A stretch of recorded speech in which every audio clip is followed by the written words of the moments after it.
Orang kata jangan pakai Volvo, golongan kayangan je layak pakai. Macam kita ni B40 tak layak pakai. Betul lah tu.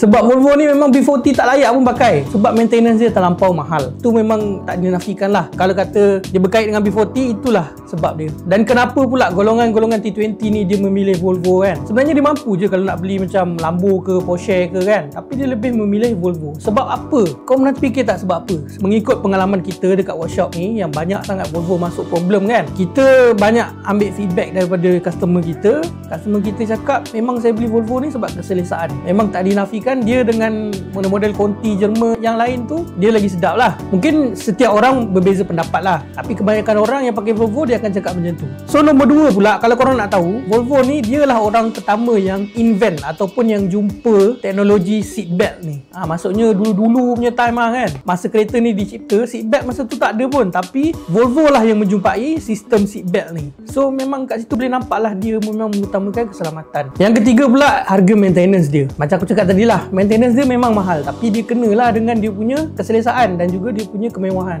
Orang yang beli Volvo ni, dia tak risau dah pasal maintenance ke. Kalau kata sistem air suspension dia rosak, lepas tu dia punya IGM, inverter generator module dia pun rosak. Sistem hybrid dia pun kadang-kadang macam-macam yang rosak. Enjin pun kadang-kadang ada yang turun kan. Diorang tak kisah pun. Sebab diorang memang beli Volvo ni, diorang dah prepare awal-awal untuk servis dan juga maintenance. Itulah orang kata, kalau nak kereta kayangan, maintenance pun kenalah kayangan. Betul tak? So untuk korang kat luar sana, cuba komen, ada tak kereta impian korang yang korang rasa macam, aku kalau dapat kereta ni, hari-hari memang aku bawa kereta ni. Cuba komen dekat bawah, apa model kereta yang korang idamkan sangat tu. Dan kepada korang kat luar sana yang ada masalah dengan model Continental ataupun model-model hybrid, hubungi kami Transmatic atau Benz, berhampiran Cyberjaya dan juga Putrajaya.